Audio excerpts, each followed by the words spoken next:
116 বারের মতো পেছালো সাগর রুনি হত্যার তদন্ত প্রতিবেদন। চাঞ্চল্যকর সাংবাদিক দম্পতি সাগর সারোয়ার ও মেহেরুন রুনি হত্যা মামলার তদন্ত প্রতিবেদন দাখিল পিছিয়ে আগামী 15 এপ্রিল দিন ধার্য করেছেন আদালত। এ নিয়ে এ মামলার তদন্ত প্রতিবেদন দাখিল 116 বার পেছানো হয়েছে। রোববার 2 মার্চ ঢাকার মেট্রোপলিটন ম্যাজিস্ট্রেট MA আজহারুল ইসলামের আদালত এ দিন ধার্য করেন। আদালত সূত্র বলছে, এদিন মামলার তদন্ত প্রতিবেদন দাখিলের জন্য দিন ধার্য ছিল। তবে তদন্তকারী কর্মকর্তা ও PBI এর অতিরিক্ত SP মোহাম্মদ আজিজুল হক আদালতে প্রতিবেদন দাখিল করতে পারেননি। এজন্য আদালত প্রতিবেদন দাখিলের জন্য নতুন এদিন ধার্য করেন।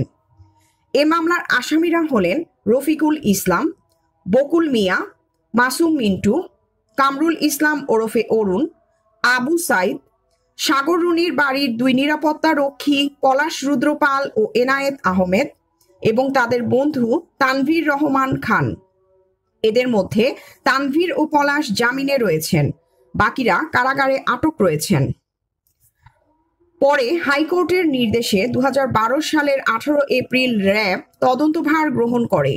গত 9 বছরেও বেশি সময়ে তদন্ত প্রতিবেদন দাখিল করতে পারেনি কোনো সংস্থা। এমনকি এই হত্যাকাণ্ডের কোনো রহস্যই উদ্ঘাটন করতে পারেনি। হত্যাকাণ্ড স্থল থেকে উদ্ধার করা আলামত ফরেনসিক পরীক্ষার জন্য বহু অর্থ ব্যয় করে যুক্তরাষ্ট্রের পরীক্ষাগারে পাঠানো হয়, কিন্তু রহস্য উদ্ঘাটনের ফলাফল শূন্যই থাকে। তদন্ত সংস্থা মাঝে মাঝে আদালতে প্রতিবেদন দাখিল করে জানায়, রহস্য উদ্ঘাটনে কাজ চলছে। তদন্ত সংস্থার ওই ধরনের প্রতিবেদনের মধ্যেই মামলার তদন্ত সীমাবদ্ধ রয়েছে। সরকার পরিবর্তনের পর তদন্ত সংস্থা পরিবর্তন করে PBI-কে দায়িত্ব দেওয়া হয়। এছাড়া মামলার বাদী ব্যক্তিগত আইনজীবী নিয়োগ করেন। News desk, voice, Chittagong.